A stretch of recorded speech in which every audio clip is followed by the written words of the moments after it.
A ver, ¿por dónde seguimos en esta segunda parte del Piedra, Papel y Tinta? Por lo que les anuncié, por justicia y, mejor dicho, por la ausencia de justicia. ¿Qué sucede cuando no recibimos justicia en lo individual, en la familia, en lo colectivo, como país? Son algunas de las interrogantes que nos han impulsado a invitar a Carlos Martín Beristain, doctor en Psicología Social, médico especialista en Educación para la Salud. Muchas gracias, Carlos, por abrir un espacio en la agenda, porque está por unos días, por unas horas, me animo a decir, acá en Bolivia. Bienvenido al país y, por supuesto, a este programa. Muchas gracias, Claudia, y bueno, gracias por la invitación para compartir unos minutos contigo y con los espectadores. ¿Qué hace posible su presencia aquí en la sede de gobierno?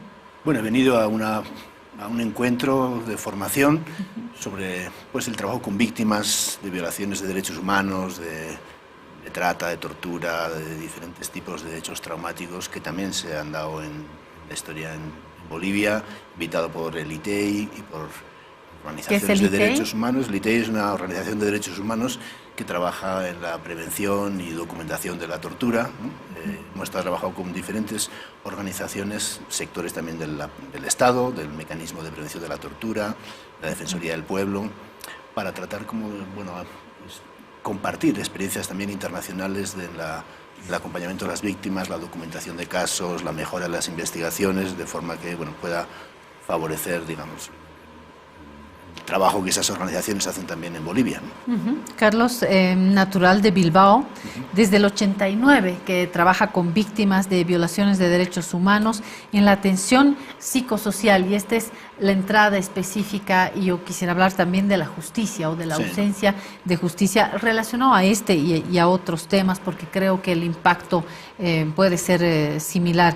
Ha sido comisionado en la Comisión de Esclarecimiento de la Verdad de Colombia entre el 18 y el 22, coordinador del informe Guatemala Nunca Más en los 90, asesor de las comisiones de la verdad en Paraguay, Perú, Ecuador, y ha sido autor de varias investigaciones sobre desaparecidos, fosas comunes en Sahara Occidental, que tiene un embajador recién en nuestro país, es el primer embajador de este país, miembro de la Comisión de Valoración de Víctimas entre el 11 y el 15 y parte del equipo facilitador de la iniciativa Greencree en el País Vasco.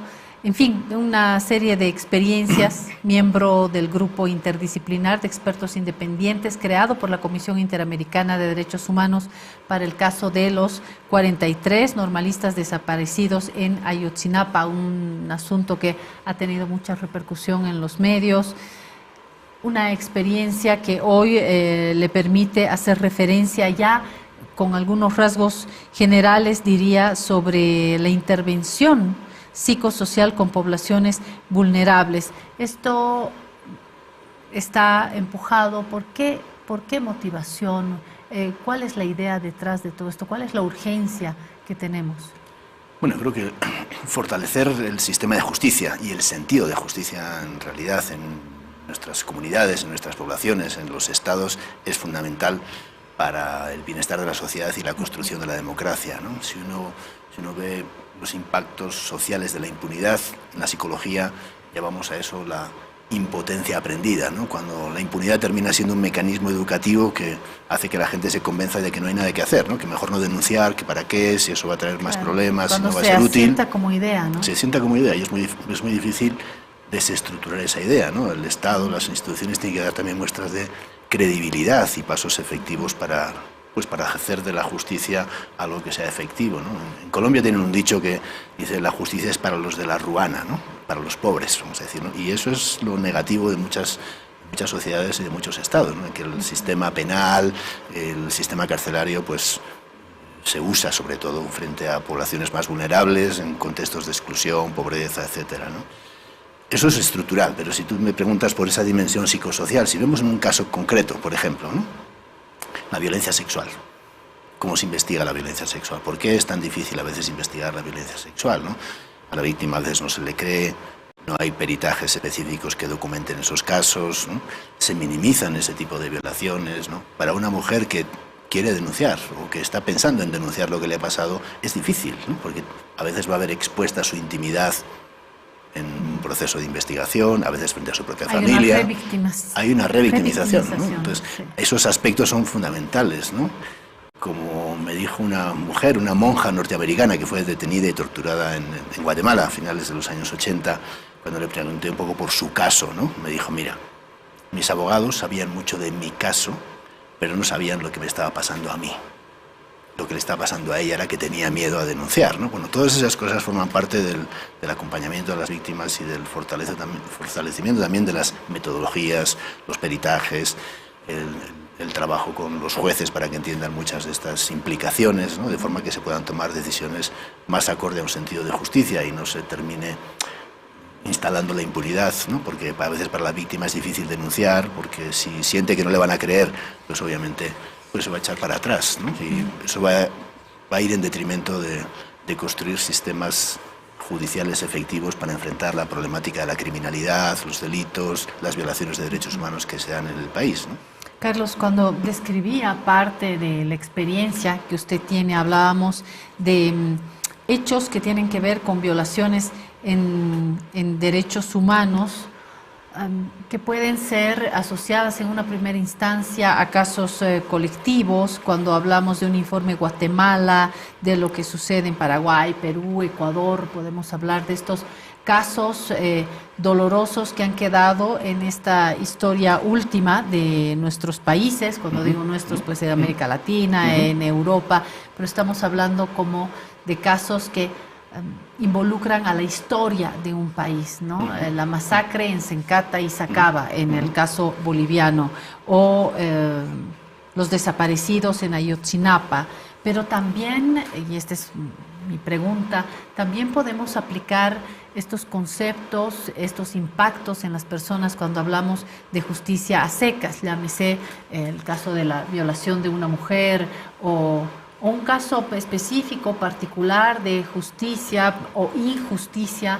El no recibir justicia crea un impacto psicológico en lo individual y en lo colectivo. ¿Estoy bien? Sí, ¿no? Nosotros hablamos de traumas colectivos. Muchas de las experiencias de las que has hablado son traumas colectivos, ¿no? Son hechos traumáticos que suponen una marca, ¿no? Suponen una ruptura de la vida, de un cierto modo, ¿no? Y sociedades que tienen que aprender a enfrentar esas situaciones, ¿no? A veces las cosas no se pasan porque se apaguen los focos informativos o porque el tema no sea de actualidad, ¿no? Muchos de esos impactos son impactos a medio y largo plazo y se necesitan estrategias para enfrentarlos. En los casos individuales sucede lo mismo, ¿no? Los hechos traumáticos suponen para muchas víctimas un antes y un después en sus vidas, ¿no? Un sentir que ya no van a poder recuperarse, ¿no?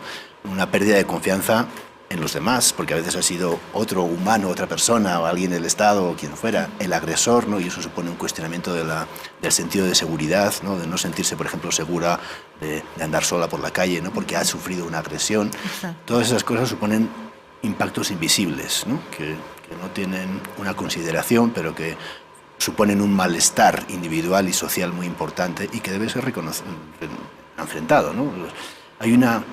La rabia es una reacción normal frente a la experiencia anormal, ¿no? La experiencia anormal es la violencia, ¿no? La rabia es una respuesta normal frente a una agresión, pero se necesita canalizar esa rabia de una forma positiva para que no entre en un círculo de venganza, de estímulo de otras formas de violencia. ¿Hay manera de canalizar de forma positiva la rabia? Claro que hay maneras de canalizarlas. A veces el apoyo psicosocial es una manera de canalizarla, la denuncia, ¿no? Y el sistema democrático, la justicia es una forma de canalizar la rabia, para que haya una respuesta social a algo que no solamente es un problema individual, ¿no? La impunidad aumenta, digamos, el sentimiento de exclusión social y aumenta también, pues, la justicia por mano propia, ¿no? Porque cuando uno ve que no hay una respuesta frente a las agresiones sufridas, pues es más fácil que la gente piense que la única respuesta es que yo haga algo por tratar de enfrentar esa situación y a veces, pues, de una forma violenta, ¿no? Aunque no es lo más frecuente. Pero eso demuestra que hay un enorme malestar y implicaciones también en el sentido de seguridad, ¿no? A veces en sociedades, estamos viendo todo lo que pasa en las cárceles en todo el mundo, esos territorios de exclusión, ¿no?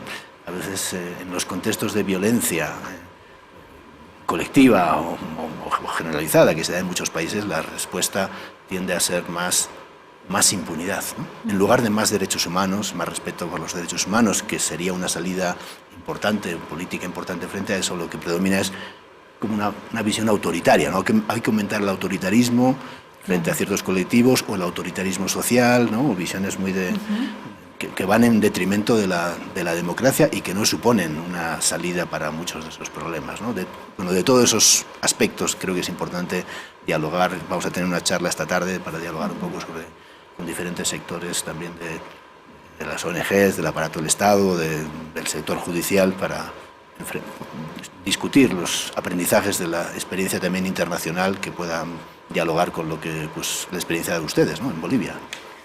Antes de entrar a Bolivia, el hecho de sufrir una ausencia de justicia en soledad o en un núcleo íntimo familiar es más difícil que sufrirlo, aunque la intensidad sea mayor en un colectivo. Me da esta idea de que me da la sensación de que cuando uno comparte el dolor colectivamente, el dolor no es tan fuerte, así se trate de huellas como la muerte, de impactos como las violaciones a los derechos humanos, como las violaciones en un cuerpo.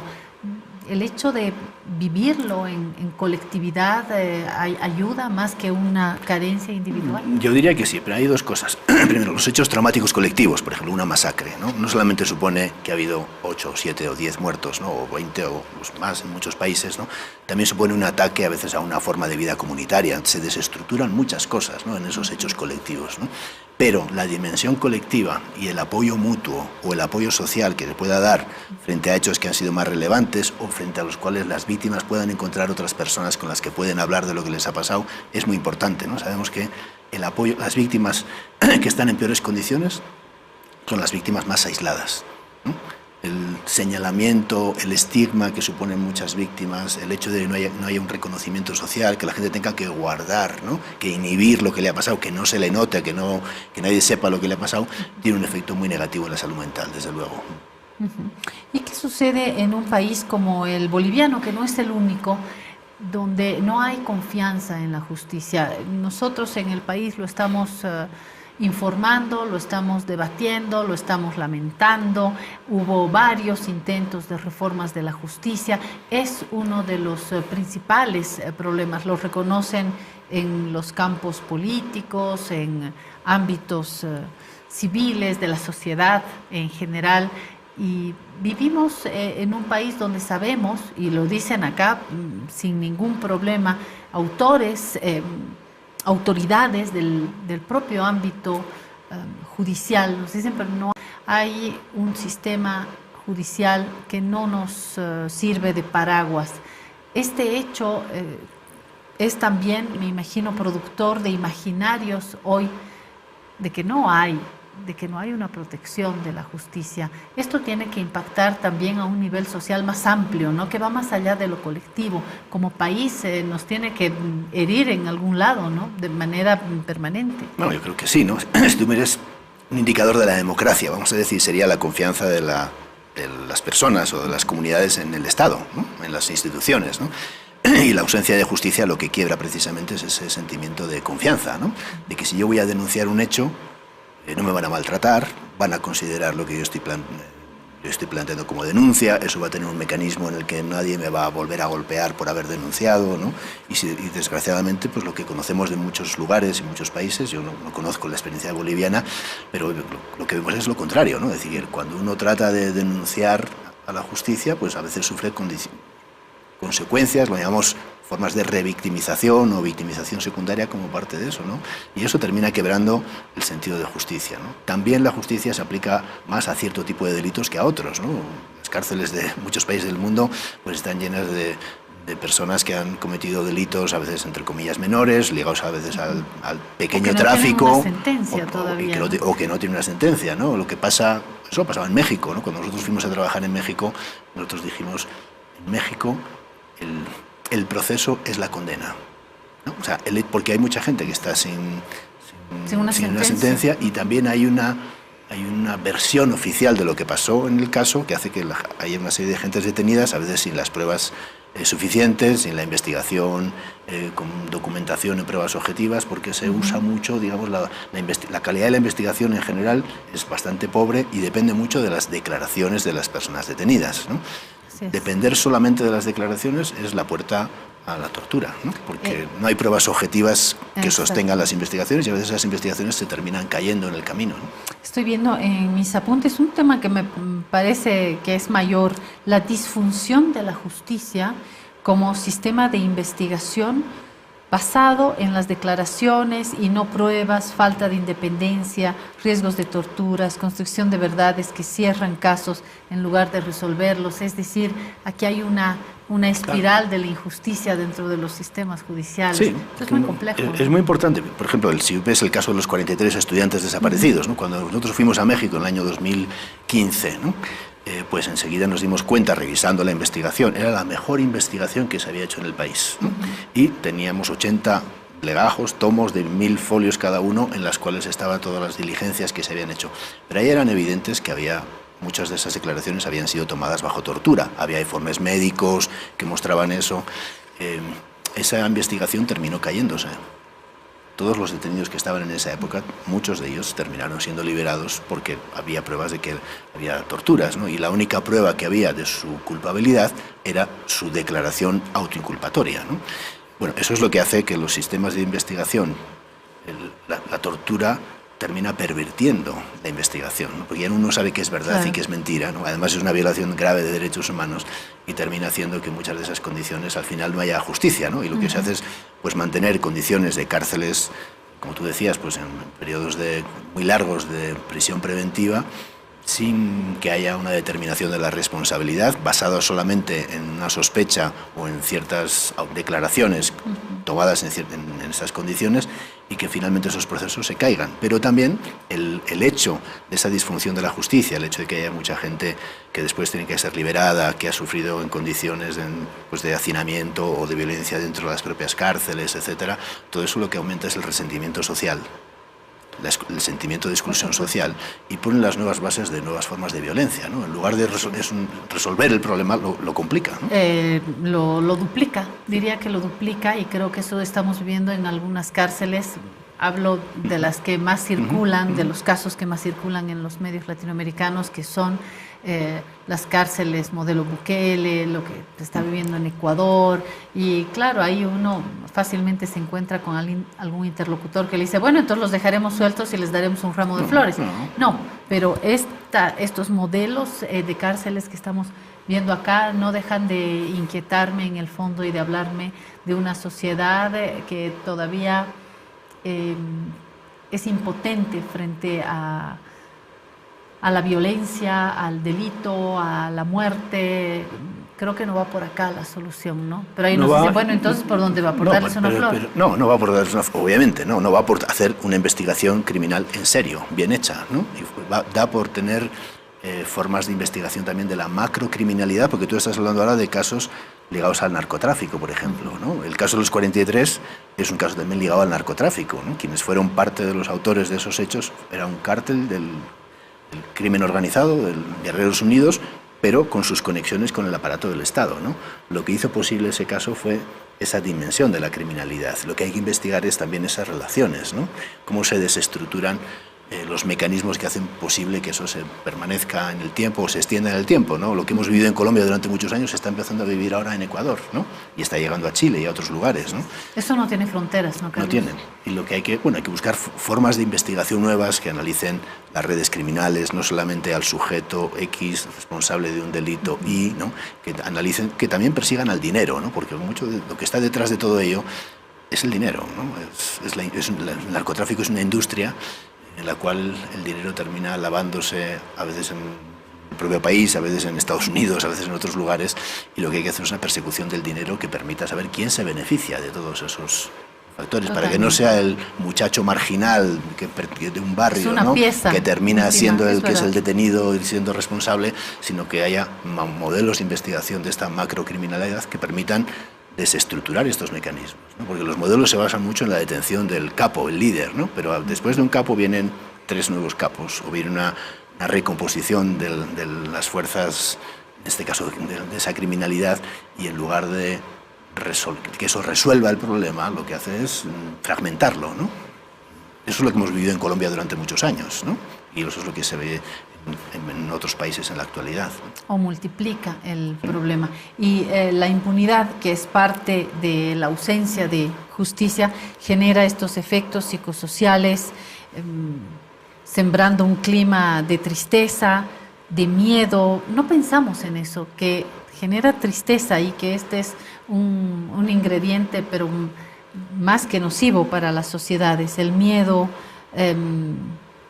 las experiencias traumáticas, y los afectados se enfrentan a esta restauración del sentido de justicia como una lucha para recuperar su dignidad. Yo creo que por aquí tiene que ir una solución. Es muy idealista pensar en esto, o en las actuales circunstancias de nuestros países, incluyo el suyo, sí, claro. Carlos. Europa, América Latina, estamos con las condiciones de reestructurar por el buen camino, que vaya más allá de encerrar, de castigar, ¿no? Necesitamos nuevos caminos, ¿no?, para enfrentar eso, ¿no?, que incluyan investigaciones eficaces, que incluyan la colaboración y el trabajo también con las víctimas, ¿no? Porque a las víctimas en estos procesos se les ve muchas veces como, bueno, alguien que no cuenta, ¿no?, porque lo que cuenta son el derecho al debido proceso o quién es el responsable, etcétera. La víctima es casi como un objeto. Y las víctimas en el mundo lo que han pedido, si vemos la experiencia, no tendríamos convención sobre la desaparición de personas sin la lucha de las madres y abuelas de Plaza de Mayo, ¿no? Ellas fueron las que pusieron en la agenda internacional la desaparición forzada, las que han hecho de una cultura de derechos humanos parte también de su proceso de recuperación, ¿no?, emocional y colectiva, ¿no? Y creo que tenemos que dar más espacio también al trabajo con las víctimas, porque hay la jurisprudencia de la Corte Interamericana, por ejemplo, ha ido avanzando también en función de los casos que han ido llegando allá, y han sido las víctimas las que han llevado esos casos que no han tenido solución en los países para hacer que esas cosas avancen, ¿no? Los escenarios en los que estamos son muy frágiles, ¿no?, con esas redes criminales y una violencia, ¿no? Las guerras han cambiado en el mundo, ¿no? Tenemos guerras como la de Gaza, o tenemos guerras como la de Ucrania, pero hay otras guerras de otros niveles, ¿no? A veces son las guerras por los recursos naturales, ¿no?, que son las que están llevando a cabo en determinados países contra ciertas comunidades. Los procesos de resistencia frente a todo ello son nuevos fenómenos de violencia, los fenómenos de violencia ligados al narcotráfico, ¿no? Si ves un ejemplo, Ciudad Juárez fue la ciudad más violenta del mundo durante unos años. Ciudad Juárez es frontera con Estados Unidos, ¿no? El Paso, que es la ciudad que está cruzando el puente, fue en ese tiempo la ciudad más segura de Estados Unidos. Toda una paradoja. Toda una paradoja, de una metáfora, una expresión, ¿no?, de la relación norte-sur, ¿no?, donde hay más seguridad y dónde está la inseguridad y dónde está la muerte, ¿no?, ligada muchas veces a que las drogas van hacia arriba, ¿no?, y las armas bajan hacia abajo, ¿no? El comercio de armas es el otro cotejo del comercio y de detrás drogas. está el dinero. Gracias, Carlos Martín Beristain, por esta visita, por supuesto al programa, pero sobre todo al país, y espero que cierre bien estas conversaciones, estas charlas, talleres, que seguramente le están ayudando también a entender desde la experiencia boliviana. Gracias, Carlos. Bueno, gracias, Claudia, a ti. Nos vamos, cerramos la semana, que descanse este sábado, este domingo, y le traemos un buen abanico de temas para la próxima semana. Nos vemos el lunes a las 11.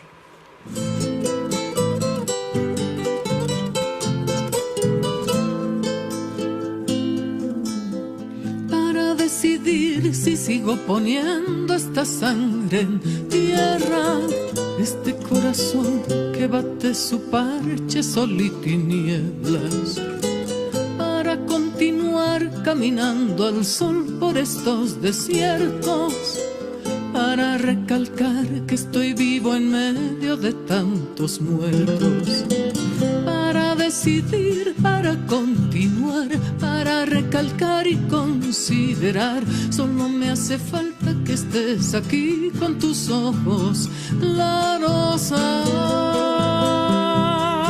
Ay, fogata de amor y guía, razón de vivir mi vida.